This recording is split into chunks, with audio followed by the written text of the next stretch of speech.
Live from our 7 Tasmania studios, your nightly news with Rachel Williams begins now. Good evening, everyone. The streets of Hobart were swarmed with feathered protesters today, part of ramped up action nationwide by environmental group Extinction Rebellion. 2 local activists are taking drastic measures, giving up food and their beds for nearly a week in their fight for the climate.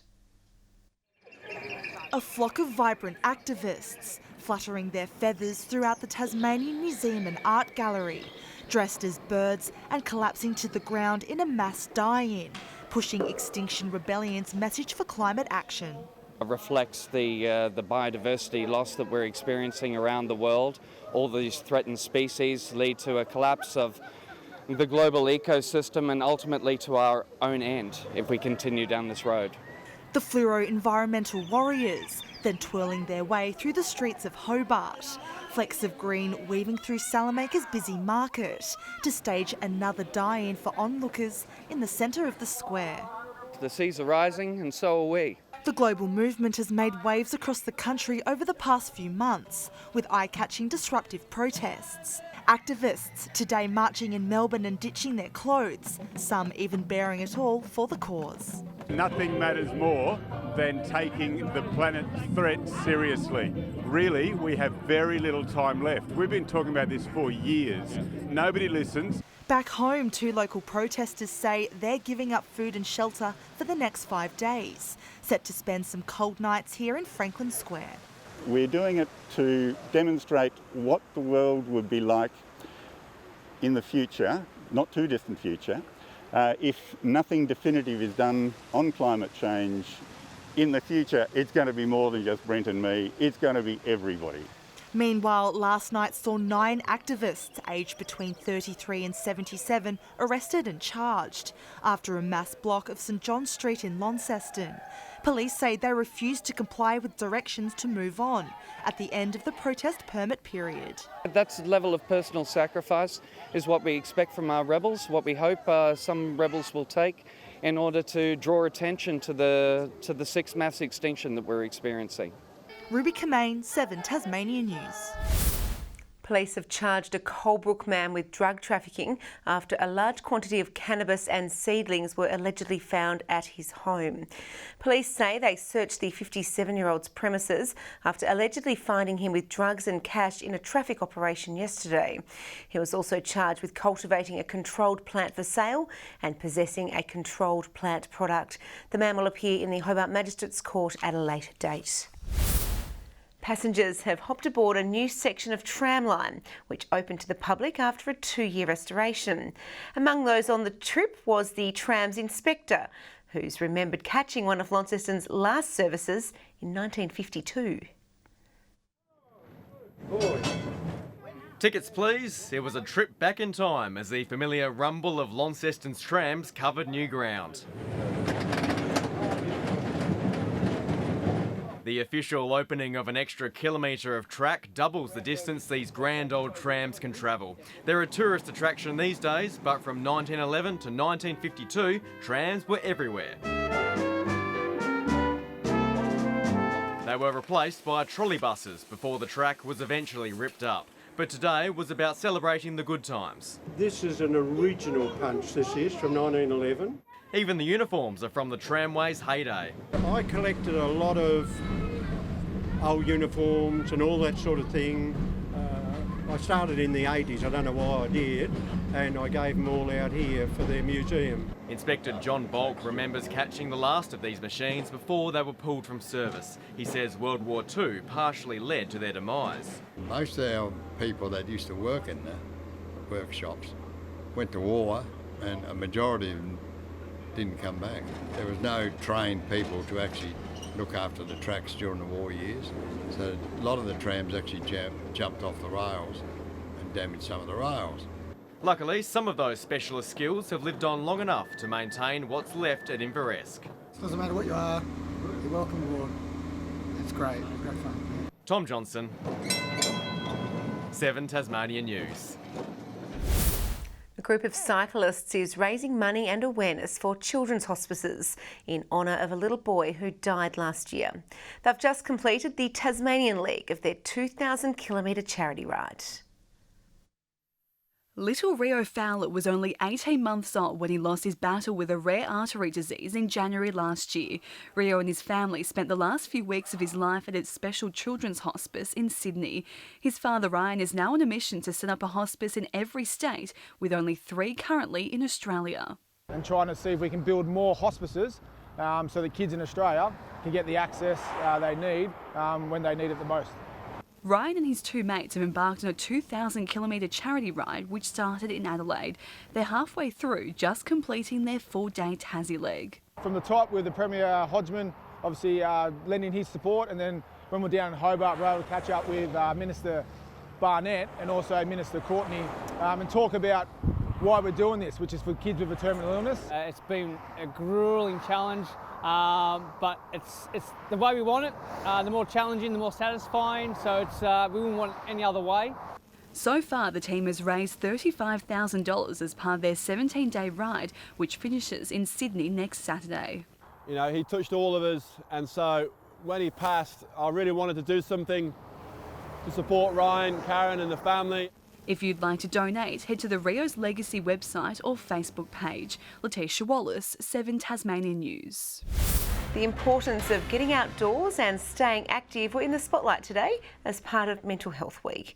From kayaking to yoga and bike riding, events were held across the state, encouraging the community to take on a new challenge. These first-time kayakers preparing for a morning out on the water, taking the plunge as part of this year's Mental Health Week events. I'm very excited. This is my first time. This is a great activity as a part of the like a health week, because I think getting outdoors and having some sports will totally make you feel better. Always taught about the importance of getting outside on a regular basis and the benefits that has for your physical and mental well-being. I think it's really important. It's one of 12 different outdoor activities held across the state today, organised by Get Outside Tasmania, promoting the link between physical exercise and mental health. There are lots of studies that show the difference for getting outside is for your mental health, and when you combine it with exercise, it actually increases it even more. It's a subject that's close to home for the event's organiser. When I was 21, I was 15 kilos lighter than I am today, and I was counting all my calories and going to the gym regularly, and then I met somebody that said, just get outside, have fun, go for jogs, go for mountain rides with your friends. While elsewhere, events included Tai Chi, hiking, yoga and mountain biking. Michelle Wisby, 7 Tasmania News.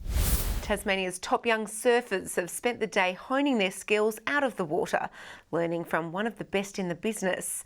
Mastering these specially designed training boards made to mimic surfing and improve technique. Their local coaches also getting a lesson from top Sydney surf coach G. Cormack in the state today to share her expertise on the boards.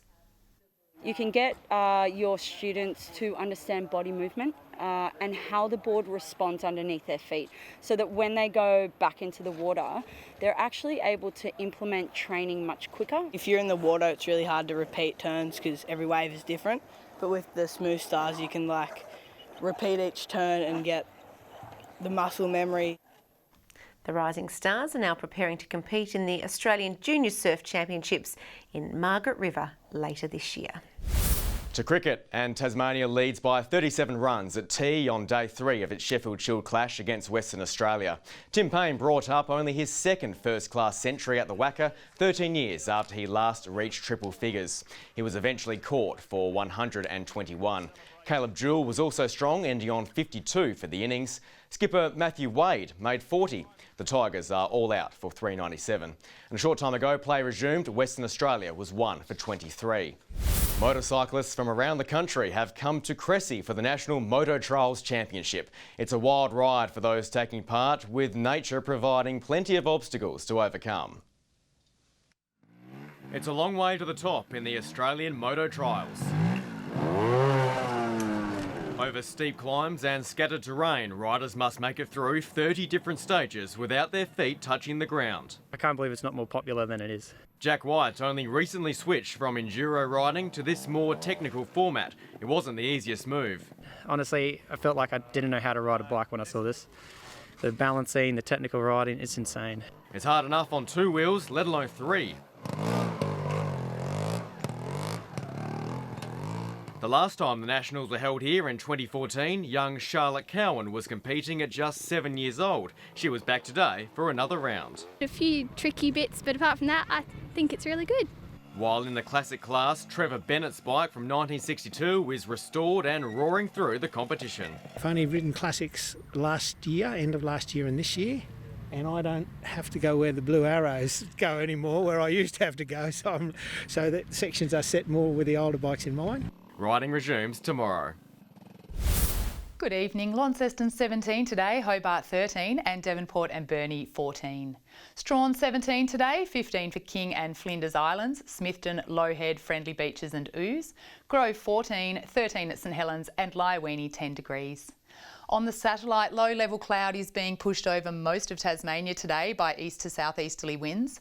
An intense low-pressure system can be seen here over New Zealand, and that is responsible for broken low-level cloud being directed over the eastern half of Tasmania. An extensive trough lies along the east coast of Australia, and several cold fronts can be seen to the west of Tasmania. Tomorrow shows a similar synoptic situation with a cold front crossing WA and approaching Tasmania from the west, while several surface troughs cover the mainland. Northeasterly winds 10 to 20 knots, reaching 20 to 30 knots about the northwest during the afternoon, seas 1 to 2 metres.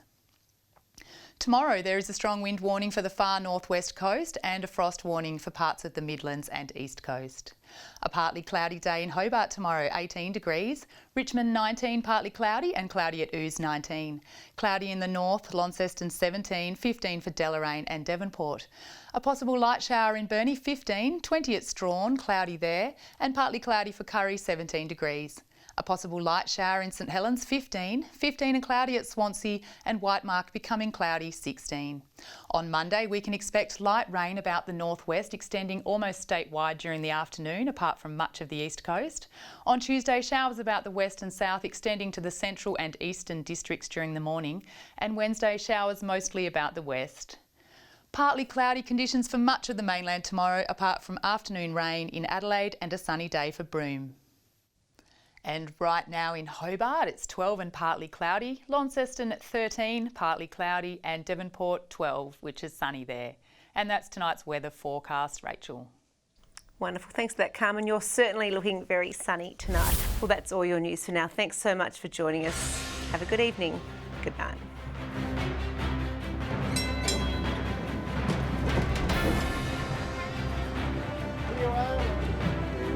Did you know that before I read it? Quite good.